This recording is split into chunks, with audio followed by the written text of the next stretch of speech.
नमस्कार. आज आपण वाम मसाला कसा करायचा या संबंधीची रेसिपी पाहणार आहोत.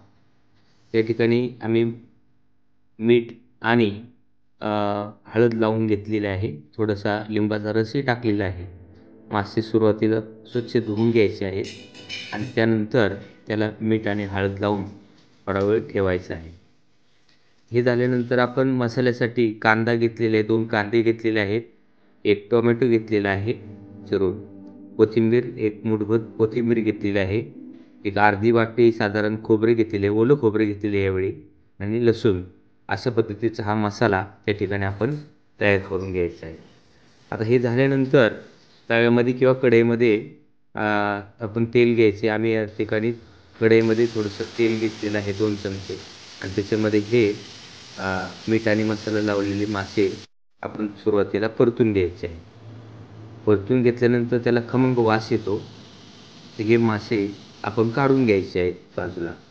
त्यानंतर आपण एक कढई घेऊन त्याच्यामध्ये 1 चमचा तेल टाकून त्याच्यामध्ये चवीपुरते मसाला आपण टाकायचा आहे.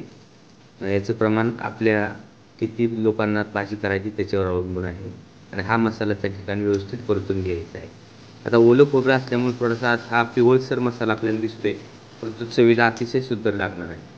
त्याच्यामध्ये हे वाफलून घेतलेले मासे टाकलेले आहेत. त्याच्यामध्ये गरम पाणी करून घेतलेलं आहे आणि हे गरम पाणी त्याच्यामध्ये मिसळलेले आहे आणि बऱ्यापैकी हे उकळी येऊ देईपर्यंत आपण याचं शिजून घ्यायचं आहे. त्यानंतर ही आता बघा जोरात एकदम सुंदर अशा पद्धतीने ही भाजी शिजलेली आहे. शिजल्यानंतर थोडेसे फ्लेम बंद करायची. त्याचबरोबर हे फ्लेम बंद केल्यानंतर त्या ठिकाणी हे अशा पद्धतीनं आपण कोथिंबीर टाकून ही आपल्याला आता जेवणासाठी ही भाजी रेडी आहे.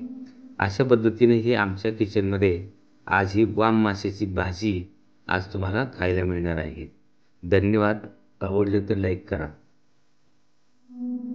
नमस्कार.